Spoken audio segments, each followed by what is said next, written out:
Jannik Sinner is in full conqueror mode, and his next target is none other than Carlos Alcaraz's kingdom.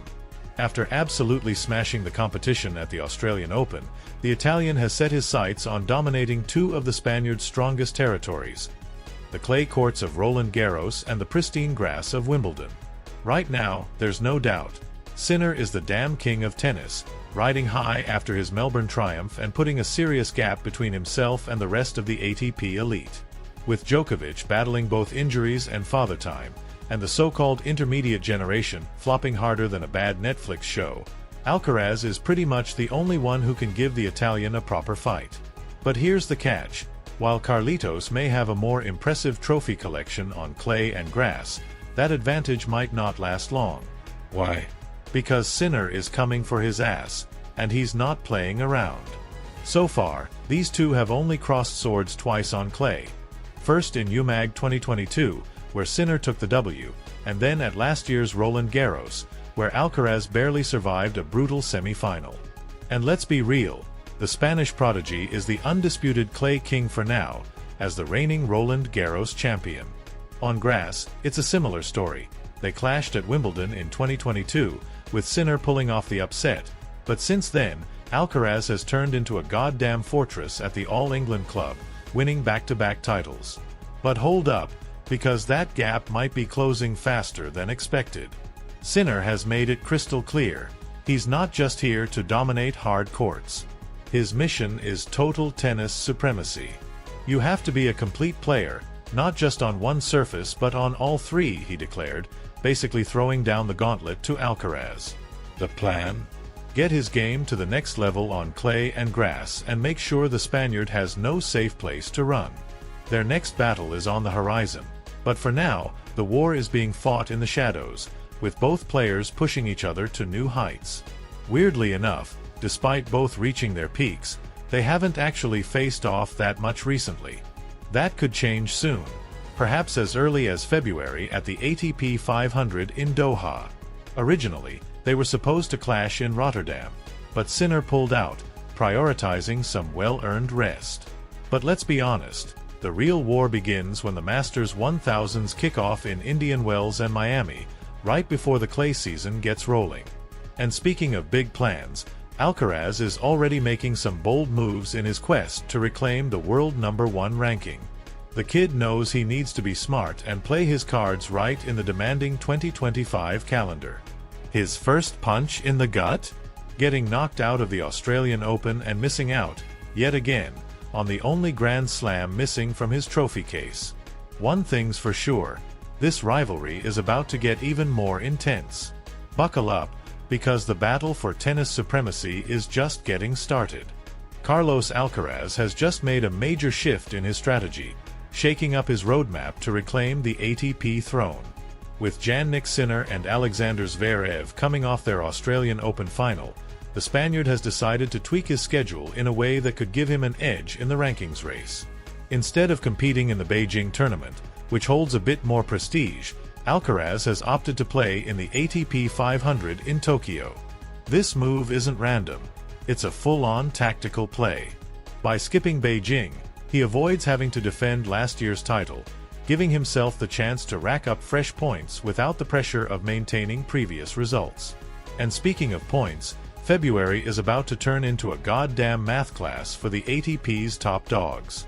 Everyone will be pulling out calculators, figuring out where they can gain ground and where they risk bleeding points.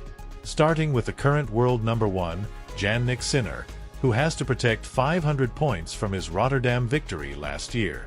But here's the twist, the Italian has decided not to play in Rotterdam, meaning he's automatically dropping those 500 points. No biggie for him though, since he's chilling with a comfy 3,695-point lead over Zverev. Meanwhile, the German will barely have anything to defend, just 100 points, giving him an opportunity to close the gap if he plays his cards right. Buenos Aires and Rio de Janeiro could be golden chances for Alcaraz to make a dent in Sinner's lead, but there's a catch. Switching surfaces mid-season is always a pain in the ass. And just like Zverev, Alcaraz also has 100 points to defend. Last season, he made it to the Buenos Aires semis, but this time around, he's ditching South America completely. Instead, he's heading to Rotterdam, where he'll step in as the top seed after Sinner's withdrawal. Meanwhile, Novak Djokovic might just be the biggest winner of February, if he actually decides to show up for anything. Since he didn't play a single tournament in February last year, he's got nothing to defend. Right now, he's listed to play in the ATP 500 in Doha, but given his recent injury at the Australian Open, his participation is still up in the air. February is going to be absolute chaos, with tournaments happening all over the damn globe. From Rotterdam to Dallas, Buenos Aires to Doha, Acapulco to Dubai, every week is packed, and the ATP rankings could see some serious movement. Some players will be defending titles, while others will be looking to snatch new ones. Sinner, for example, was last year's Rotterdam champion, but with his decision to skip it, the title is now up for grabs. Buckle up, because this month is about to get wild. The battle for ranking points is about to turn into a goddamn chess match, and keeping track of what the top dogs, Jannik Sinner, Alexander Zverev, and Carlos Alcaraz, have to defend is crucial. On top of that, Novak Djokovic is entering February with literally 0 points to protect, making his next move a total mystery. Starting with the world number 1, Jannik Sinner, who just bagged his second consecutive Australian Open title and is probably still partying somewhere with a plate of pasta and a massive grin. Given that, it makes perfect sense why he's decided to skip Rotterdam, where he was last year's champion. He's earned the right to chill a bit. Instead, he's expected to return to action at the ATP 500 in Doha. Sure, this means he'll be dropping 500 points, but let's be real.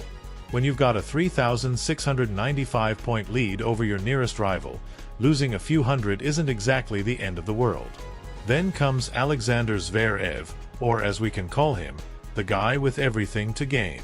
Sitting at world number 2, he's only got 100 points to defend from his Los Cabos final last year.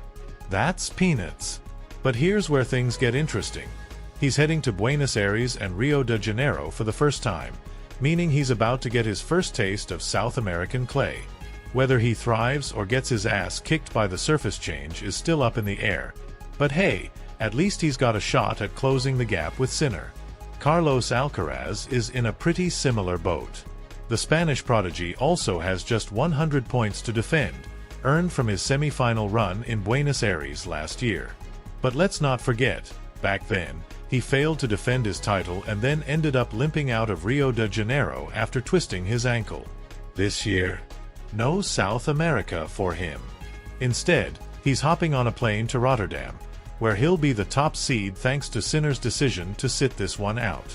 And finally, we've got Novak Djokovic, aka the biggest wild card in this whole damn equation. The Serbian legend has 0 points to defend, which means he could make some serious moves if he decides to actually play.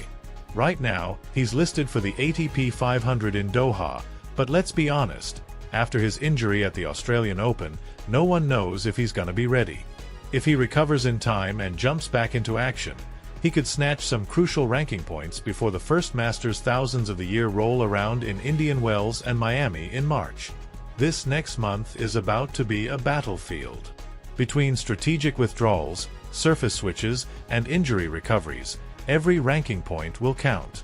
Stay tuned, because the ATP rankings could look very different by the time February is over.